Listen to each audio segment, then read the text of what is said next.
কেমন আছো ভাইয়া? আলহামদুলিল্লাহ ভালো। ভাই, একটা কথা জিজ্ঞেস করবো। জি বলো।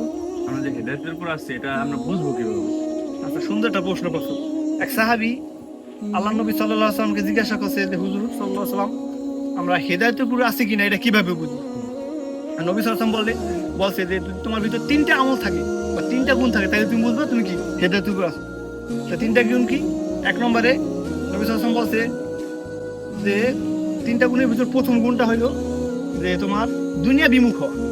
মানে দুনিয়া বিমুখ হওয়া মানে কি দুনিয়ার কথা খুব কম স্মরণ হবে এবং দুনিয়ার কথা মনে হইবে কি ওই আখিরাতের ফিকির দেয় কি দুনিয়া আমরা কি গর্ব করে রাখবো।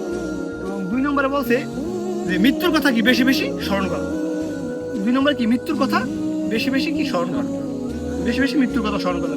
তিন নম্বরে আল্লাহ নবী সাল্লাল্লাহু আলাইহি ওয়াসাল্লাম বলছে যে কবরের কথা কি বারবার চিন্তা করা। আমরা ওই কবরে কিভাবে থাকবো, কিভাবে দিন যাইবে, কিভাবে কি করবো, প্রথম রাত কিভাবে কিভাবে যাবে, ওই ফিকির আনা। তাই তিনটা জিনিসের ভিতরে এক নম্বরে কি বলছে যে আমরা দুনিয়া বিমুখ হওয়া, এবং দুই নম্বর বলছে কি মৃত্যুর কথা বেশি বেশি স্মরণ করা, এবং কি তিন নম্বর বলছে কি কবরের কি ওই কবরের চিন্তা করা যে কিভাবে কবরের প্রথম রাত কিভাবে থাকবো, কিভাবে কি করবো, ওই কবরের ফিকির বাড়াবার। এই তিনটা গুণ এবং তিনটা চেতনা যার ভিতর থাকবে তাহলে সে বুঝবে কি সে হেদায়েতের উপর আছে। আল্লাহ নবী সাল্লাল্লাহু আলাইহি ওয়াসাল্লাম এটাই বলে যে তিনটা গুণ যার মধ্যে আছে সে বুঝবে কি সে হেদায়েতের উপর আছে। আলহামদুলিল্লাহ ভালো আছো, ইনশাআল্লাহ ফিকির করো এবং দিনের ফিকির করো এবং কালিমার দাওয়াত সব জায়গায় ছড়াই দিও।